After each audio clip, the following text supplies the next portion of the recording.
ஒரு ராஷ்டிரிய பார்ட்டி, இது ஒரு அரசியல் கட்சி. இது தலித் கட்சி இல்ல, இது ஒரு அம்பேத்கர் கட்சி. தலித் கட்சிக்கும் அம்பேத்கர் கட்சிக்கும் என்ன வித்தியாசம் சொன்னா, தலித் கட்சினா அது சங்கமாக செயல்படும்.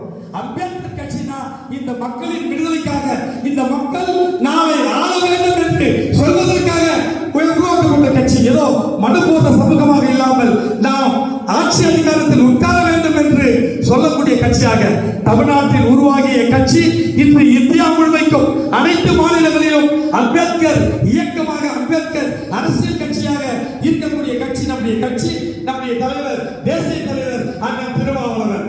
அனைத்து இந்தியாவில் இருக்கக்கூடிய அனைத்து தலித் தலைவர்களும் தங்களை சுருக்கிக் கொண்டு எல்லாம் பிஜேபி பின்னாடி போகும்போது, மத்திய அமைச்சர், கேபினட் அமைச்சர் பிஜேபி கொடுக்கிறேன் என்று சொன்னாலும் இல்லை இல்லை எனக்கு வேண்டாம், நான் அம்பேத்கருடைய கொள்கையை நடைமுறைப்படுத்த போகிறேன் என்று இன்று நிமிர்ந்து நடைமுறைப்படுத்தக்கூடிய, அம்பேத்கர் கொள்கையை நடைமுறைப்படுத்தக்கூடிய சுயமரியாதையோடு, தன்மானத்தோடு இந்தியாவில் இருக்கக்கூடிய ஒரே ஒரு தலைவர், நம்ம தலைவர் என்றுக்காக ஒரு சொல்ல, இந்தியாவில் அம்பேத்கர் போல முதுகெலும்புள்ள, தன்மானம் உள்ள இந்த மக்கள்